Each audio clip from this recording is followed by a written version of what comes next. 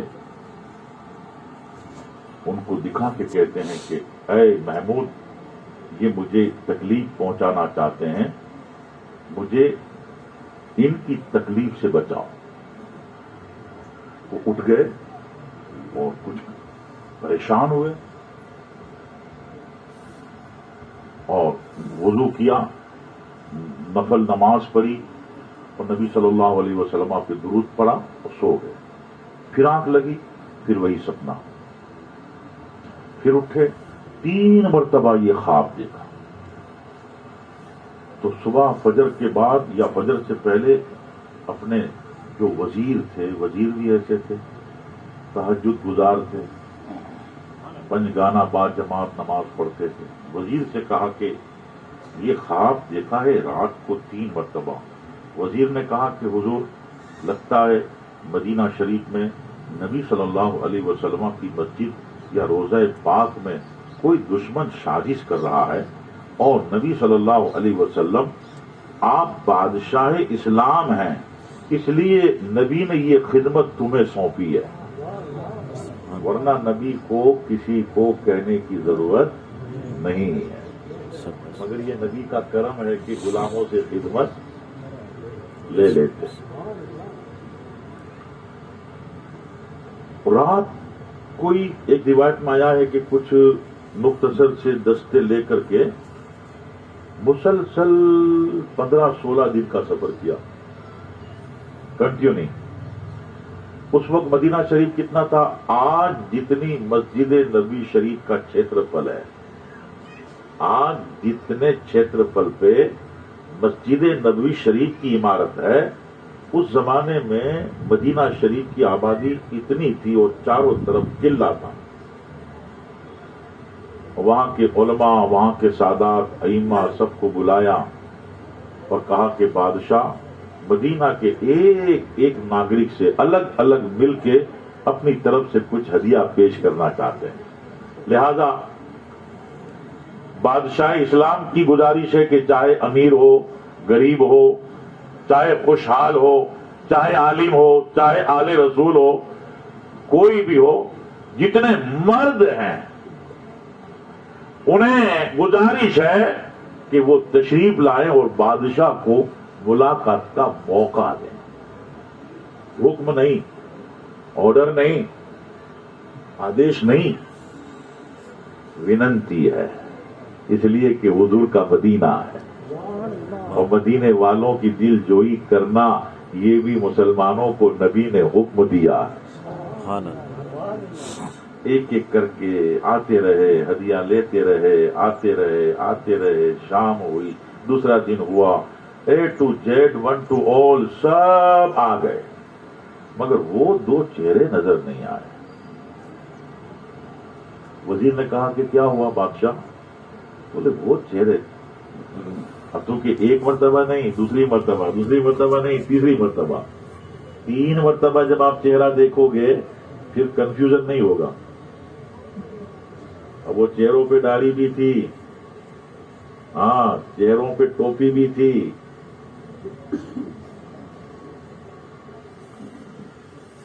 بادشاہ نے وزیر سے کہا کہ وہ 2 چہرے نظر نہیں آئے. کہا حضور اب تو سب لوگ آ گئے، اب تو کوئی باقی نہیں. کہا نہیں، پوچھو کون ہے. بہت کچھ پوچھ لیا گیا. تب کچھ لوگوں نے کہا کہ 2 ایسے آدمی ہیں، وہ کسی سے کوئی ہدیہ نہیں لیتے، کسی سے ملتے نہیں، وہ صرف نماز کے وقت جماعت میں آتے ہیں، پھر رات کو قبرستان میں مٹی درست کرتے ہیں، یہاں سے وہاں سے کہیں سے مٹی لاتے ہیں اور قبروں کو درست کرتے ہیں. ان کا تو دنیا سے کوئی تعلق نہیں. مگر بادشاہ نے کہا کہ نہیں، انہیں بھی لے آؤ. جب لایا گیا تو یہی دونوں کمینے تھے.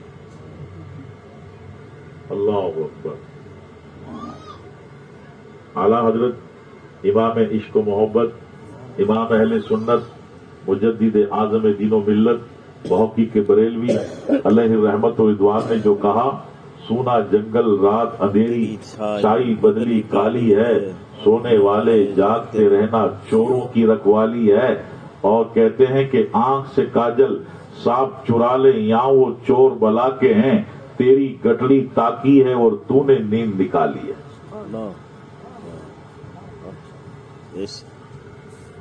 اب کون شک کرے گا؟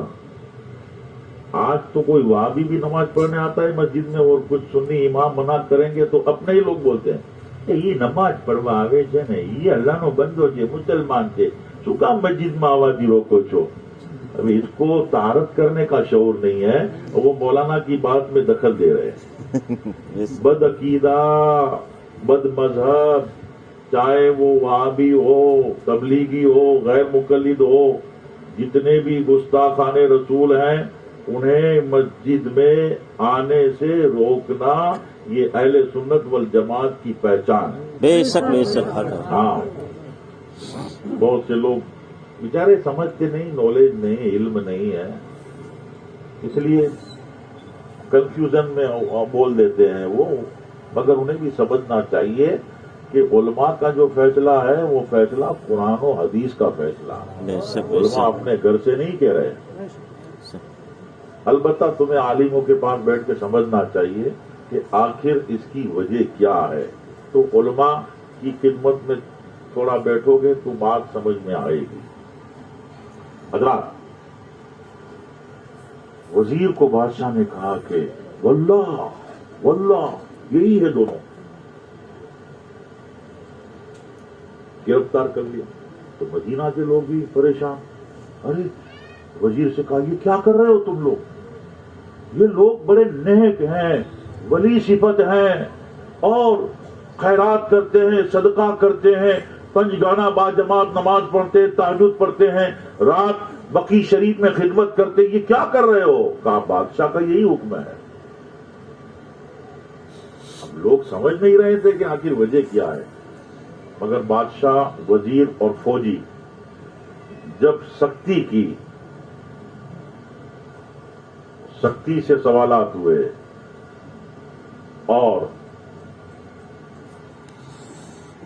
انہیں بادشاہ اور وزیر نے اپنے تیور دکھائے، تب انہیں یقین ہوا کہ ان کی پکڑ سے ہم بچ نہیں سکتے. نبی صلی اللہ علیہ وسلم کے مزار شریف سے تھوڑے فاصلے پہ انہوں نے مکان لے رکھا تھا. مکان میں بادشاہ بھی گئے، وزیر بھی گئے اور مدینہ شریف مسجد کے امام، وہاں کے علماء، مفتیان کرام سب گئے. مکان میں گئے تو ایک فرش بچھا ہے، بہت بڑی چٹائی. چٹائی کو اٹھایا تو لکڑے کے تخت نکلے، تختے، اور لکڑے کے تختے اٹھائے تو اندر سرنگ نکلی اور دیکھا تو وہ سرنگ بنتے بنتے بنتے بنتے نبی صلی اللہ علیہ وسلم کی تربت تک پہنچ چکی. تب وہ مدینہ کے علماء سادات دنگ رہ گئے. بادشاہ سے کہا کہ بادشاہ تمہیں کیسے پتا چلا؟ بادشاہ نے کہا کہ مجھے کیسے پتا چلے گا، مجھے میرے آقا نے خواب میں 3 مرتبہ بتایا. اب ان دونوں خبیثوں کو مدینہ شریف کے باہر لے جایا گیا اور ان کی بہت باریک انکوائری ہوئی. یہ سب یوروپ سے آئے تھے، یہودی تھے دونوں، اور ان کے آنے کا مقصد یہ تھا کہ ہم یہاں سے پیغمبر اسلام صلی اللہ علیہ وسلم کی بوڈی شریف کو، آپ کے جسد پاک کو نکال کے لے جائیں. کیسی سازش تھی؟ اس سے پتا چلا کہ اگر نبی مردہ ہوتے تو دشمن کامیاب ہو جاتے، مگر امام عشق و محبت سیدی سرکار اعلی حضرت رضی اللہ تعالیٰ عنہ ہمارا عقیدہ بتاتے ہیں اور کہتے ہیں تو زندہ ہے واللہ، تو زندہ ہے واللہ، سبحان اللہ سبحان اللہ، زندہ ہے واللہ، تو زندہ ہے واللہ، میری چشم عالم سے چھپ جانے والا. سبحان اللہ سبحان اللہ. حضرات، اس لیے بتایا کہ ہم نے تم کو اس مٹی سے پیدا کیا ہے، پھر ایک دن موت آئے گی، تمہیں ہم مٹی میں لوٹا دیں گے، پھر جب ہم قیامت برپا کریں گے، حشر برپا کریں گے، تو حساب کتاب کے لیے پھر تمہیں تمہاری قبروں سے نکالیں گے۔ تو یہ باتیں ہم ذہن میں رکھیں۔ اعلیٰ حضرت امام عشق و محبت رضی اللہ تعالیٰ عنہ نے ہمیں پیغام دیا کہ ایمان کو سنبھالو، عشق نبی کو سنبھالو، محبت رسول صلی اللہ علیہ وسلم کو سنبھالو، خلفائے راشدین کی تعظیم، صحابہ کرام کی تعظیم، اہل بیت پاک کی تعظیم، ائمہ مجتہدین کی تعظیم، اولیاء کرام بزرگان دین کی تعظیم، اور اہل سنت والجماعت کے سچے علماء سے اپنا رشتہ رکھو، اور اہل سنت والجماعت کے سچے سادات کرام سے اپنا رشتہ رکھو، دونوں سے رشتہ رکھو، اور کماؤ، کاروبار کرو، بزنس کرو، دولت، چونکہ بات وہی سے چلی تھی کہ یہ بادشاہ تھے، مگر ایمان عمل پہ سب کچھ موقوف ہے۔ اگر آدمی بھکاری ہے، آدمی غریب ہے، مگر نماز نہیں پڑھتا، گناہ کرتا ہے، تو یہ بھی بربادی کے راستے پہ ہے۔ اور اگر مسلمان بنگلے میں رہتا ہے، کار میں چلتا ہے، کروڑوں کی فیکٹری کا مالک ہے، مگر نماز پڑھتا ہے، روزہ رکھتا ہے، اللہ کا حق ادا کرتا ہے، تو مال اور دولت اس کے ایمان، اس کی دینداری کو نقصان نہیں پہنچا سکتا۔ ڈاکٹر اقبال کہتے ہیں عمل سے زندگی بنتی ہے، جنت بھی جہنم بھی، یہ خاکی اپنی فطرت میں نہ نوری ہے نہ ناری ہے۔ اور حضور اعلیٰ حضرت نے جو پیغام دیا، لحد میں عشق رخے شے کا داغ لے کے چلے، اندھیری رات سنی تھی چراغ لے کے چلے۔ پیران پیر دستگیر محبوب سبحانی قطب ربانی ابو محمد محی الدین عبد القادر جیلانی سلطان الہند عطائے رسول سرکار خواجہ معین الدین چشتی غریب نواز رضی اللہ عنہ